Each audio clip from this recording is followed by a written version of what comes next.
viewers, my name's Cara. This is going to be a response to last week's Pagan Perspective Subs Week's topic. I meant to post this during last week while the subs were posting theirs, but I've been away from home, so it's a little bit late. This is the following week, but I did want to add my 2 cents to last week's topics.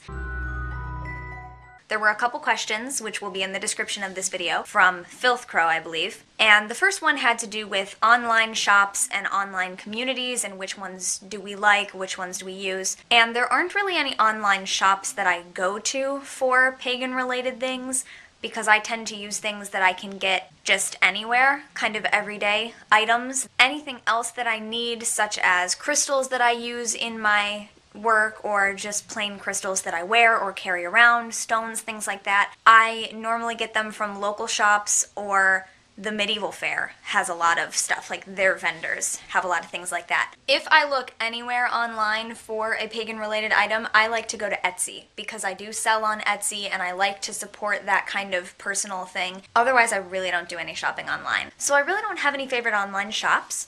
As far as online communities, when I started practicing, I did look into a couple things such as Witchbox and Pagan Space, which was like MySpace for pagans. And Pagan Space was absolutely not used much at the time. I don't want to say dead, because I just don't like that term. Unused, not very popular maybe? I don't know what it was, or if it was just that people didn't communicate well on it. But I didn't like it, so I got rid of that. And Witchbox, I have heard is very good. Lots of people recommend it. I never personally liked it, so I don't have an account there, but I read articles from the site, especially if I'm searching on Google and a Witchbox article comes up.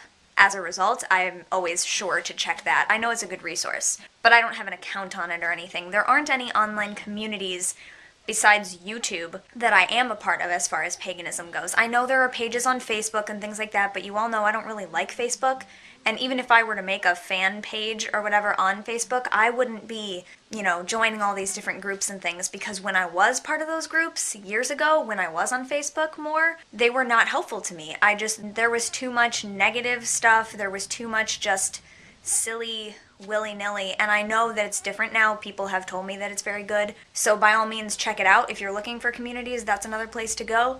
But I personally don't use anything really other than YouTube, which I think YouTube is a great community for us. Even if you're not posting videos, as far as commenting, you can message, things like that. I really enjoy it. The last part of the question was about opening your own shop and wanting to have, every faith's things, one right next to the other. And so the question was, what do we think is usually lacking in most witchy shops? And why do we think that is? Is it that people are just doing it wrong, or the questioner is just missing something? Brendan answered this video last Monday from a very different perspective than I have, because he is in an area where there is, or are, very active, very good witchy shops locally. And I know that other people are in areas like that too. But if you're someone who grew up in a kind of rural area like me, there's nothing like that nearby, or when they do open, they quickly close. Having been someone who my mother owned, and worked in gift shops of this nature, the number one thing that is lacking, I feel, is a good community. So like Brendan was saying, his community is very good, it's very active, people support these shops, that's great. That is what I think is mostly missing in the other shops that don't do as well. Not an item, not a book, it's the community. That's what you really need. Because especially to me, like I said, I don't really have to go online or to specialty places for the things I use. I use a lot of everyday things. It's not as important to me to go to an occult shop and buy items that you can't find elsewhere. But what's important is having that place to go to where you feel welcome. And I can also tell you from our experience, we didn't do so bad with the actual business portion of it, but it was the people around us in the areas where our shops were who are very skeptical of witchcraft, of paganism, of any kind of thing like that. Because as you know, my mother's Christian, so there was obviously also Christian stuff involved, and it just had kind of a very metaphysical feel. It was a metaphysical shop.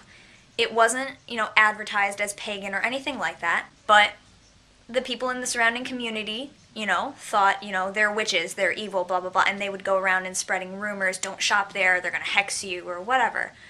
which actually, funnily enough, got us some business, because some people walked in and said, I want to meet the witches, and they were really excited about it.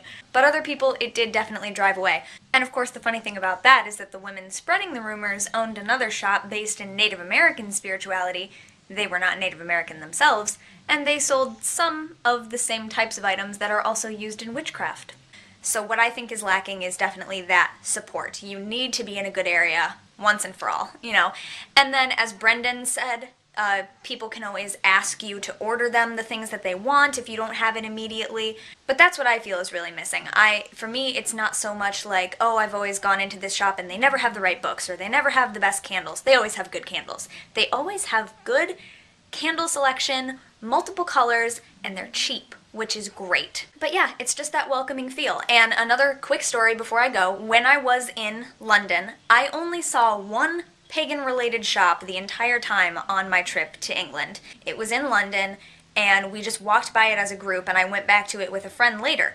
And I was so excited to go into this shop, and I was like, oh, I don't know what I'm going to be able to get. I don't have that much money, but I want to go in. I want to see So I walked in. The woman who owns it, I guess, or who was running it, was on the phone at the time, and there was one other woman sitting in a chair reading. And so I thought, well, this is a very, cute little atmosphere. You can sit down and read, whatever. Well, it very quickly became obvious that the woman sitting in the chair knew the owner, and they were close friends, and as soon as we walked in, the lady sitting in the chair closed her book, put it down, said something very flippant to us, sort of just a wave and a hello. She excused herself, and she left.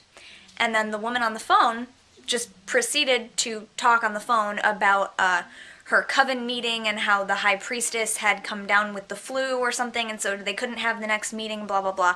Speaking very openly about it, which I thought was really cool. Oh my gosh, they're actually talking about this in, public. I just thought it was cool. So I was looking around, waiting for her to get off the phone so I could introduce myself. When she finally got off the phone, she stood in the back of the store and just stood there staring the entire time. And whenever I had a question about an item, she was very curt, very terse, and just I did not feel welcome there at all. I wanted a place where I could go and say hello to the person, or they would welcome me in and say, hello, how are you?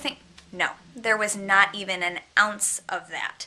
And I don't know if it was because, as I had been seeing in other places, there were people who seemed to be pagan or new age of some sort by their appearance, and they were very standoffish. They didn't want anything to do with anyone who seemed like a tourist. I think they probably thought I had no idea what I was doing, So it was just very disheartening to go into this area wanting to maybe meet someone new and say hello and have a great, experience to talk about, and just be met with complete disinterest. So, to repeat my point over and over, community, welcoming, friendly atmosphere. If you have that, I think you will do just fine.